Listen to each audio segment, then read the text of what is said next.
C'était le procès que tout le monde attendait depuis des mois, voire des années.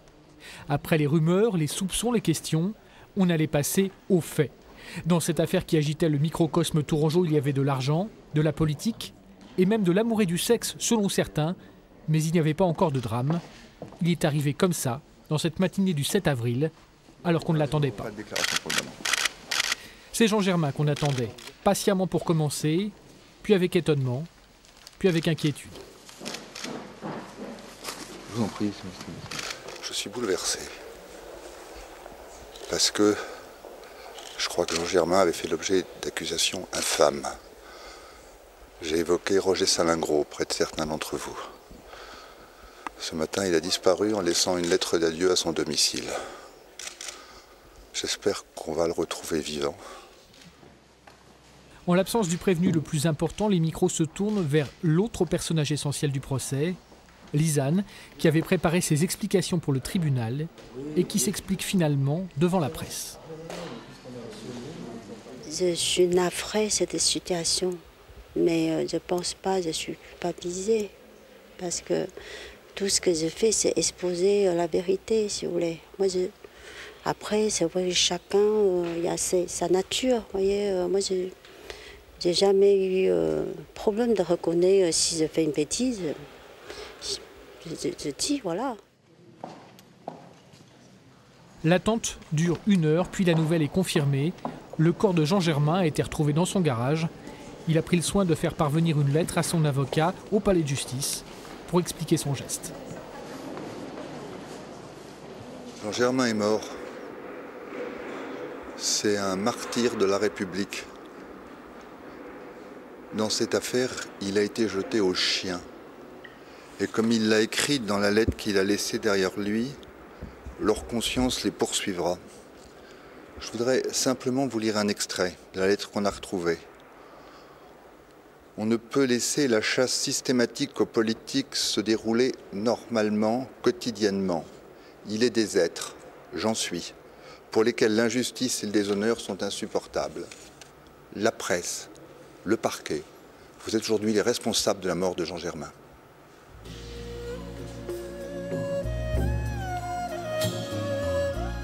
Sept ans plus tôt, la presse était plutôt la bienvenue dans le grand salon d'honneur de la ville de Tours, tout près du tribunal, quand les mariages chinois étaient une affaire qui marche et pas encore une affaire tout court.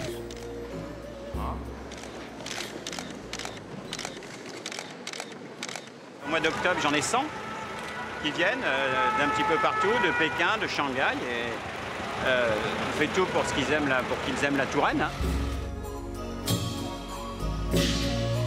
Proposer à des couples chinois déjà mariés une cérémonie symbolique et romantique, à la française, pour qu'ils viennent dépenser leurs devises dans les magasins et les hôtels de Touraine, c'est une idée qu'avait eue Jean Germain lui-même. Une idée saluée à l'époque par ses adversaires politiques, heureux de constater que grâce au mariage, la ville de Tours était l'une des attractions de l'exposition universelle de Shanghai. C'était phénoménal. Quand vous visitez le pavillon français, quand vous arriviez en bas, vous aviez une queue qui remontait. Il y avait, je sais pas, c'était le pavillon le plus visité, le pavillon de la Touraine. Et donc, oui, on avait une fierté de voir que pour nous, c'était une belle opération. Pour organiser l'opération, Jean Germain recrute au sein de son cabinet Lisanne, originaire de Taïwan, installée en France depuis 20 ans. Elle est dans un premier temps un rouage essentiel de la réussite du projet, mais elle va provoquer son échec en raison d'un mélange des genres interdit par le Code des marchés publics.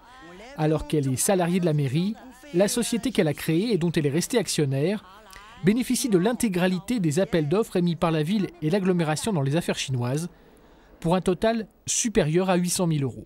C'est vrai que ça, c'est une erreur, enfin, une attention de ma part. Je suis toujours restée associée de cette société. Là, on est 2011, je crois, début l'année 2011. Et pendant tout ce temps-là, c'est vrai que c'est vraiment une attention. Je dis, voilà, il faut reconnaître cette erreur. Hein. Je suis vraiment très, très navrée causer tous ces ennuis à monsieur le maire. Il est absolument pour rien. Nous, évidemment, on ne le savait pas. Hein.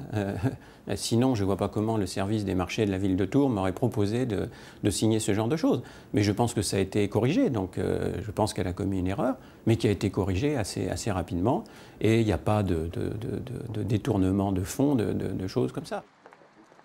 C'est un article du Canard enchaîné qui révèle sur la place publique l'ampleur de l'erreur. Sa parution déclenche une procédure judiciaire où l'on découvre de nombreuses irrégularités dans les comptes de la société de Lizane, qui vont au-delà de la simple étourderie. Dans le meilleur des cas, on peut penser à de la négligence, mais aux yeux des juges, cela relève de l'escroquerie. À partir de là, la solidarité n'est plus à l'ordre du jour entre le maire et sa collaboratrice, qui doit quitter la mairie avant d'être licenciée de l'Office du tourisme, où on l'avait recasée. Je m'interroge sur la situation d'une de vos anciennes salariées, qui a été l'une de vos proches collaboratrices, dans le cadre d'une certaine manifestation. Ancienne collaboratrice qui aujourd'hui vous traduit au prud'homme et qui de surcroît vous réclame 150 000 € de dommages et intérêts. J'y vois là encore la suite logique et inéluctable d'une gestion non transparente de ce dossier que je dénonce depuis maintenant 3 ans. Je sais que vous avez toujours beaucoup d'idées. En ce qui concerne la Chine, on n'a pas eu de chance avec un certain nombre de sujets, mais c'était un beau projet, il le demeure, et j'espère, si je suis réélu avec mon équipe, pouvoir recommencer dans quelques années. Battu au municipal, Jean Germain n'aura pas l'occasion de recommencer. Après le rendez-vous électoral raté, ses rendez-vous avec les juges n'ont pas été plus heureux. Ils ne l'ont pas soupçonné d'avoir détourné de l'argent à des fins personnelles, mais ils ont considéré qu'ils ne pouvaient pas ignorer la façon dont sa collaboratrice menait ses affaires et l'ont renvoyé devant le tribunal correctionnel pour complicité de prise illégale d'intérêt. Le calendrier judiciaire est si calqué sur le calendrier politique qu'on a beaucoup de mal à croire au hasard. Dans un ciel sans nuages arrive cette campagne de presse en pleines élections sénatoriales.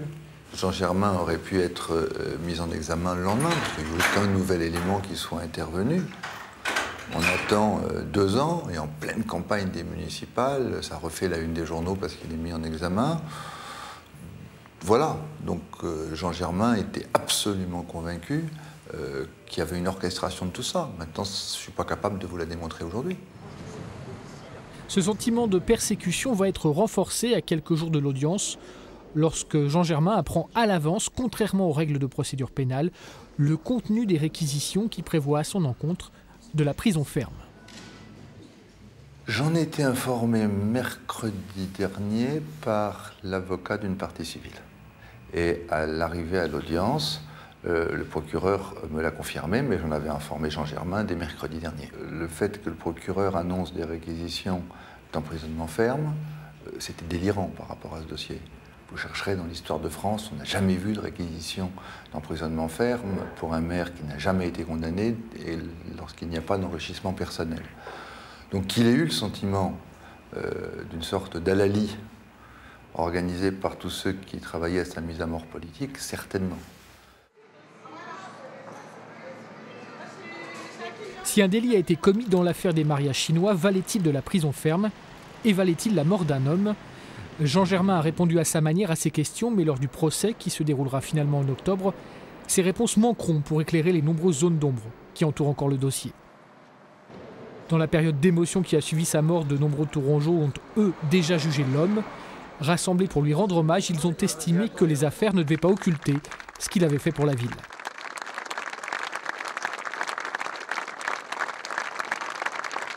Avec tout ce qui s'est passé, les gens ils parlaient beaucoup donc sur les réseaux sociaux, j'ai vu des commentaires vraiment qui m'ont fait mal au cœur, donc je voulais vraiment qu'il sache d'où il est, qu'il voit qu'en fait il n'était pas tout seul, qu'il était, qu'il y avait du monde. Ça me rappelle un peu l'histoire, quand j'ai appris la nouvelle de Bérigovoy, il y a un parallèle dans le retentissement des choses et voilà, je suis venue ici spontanément.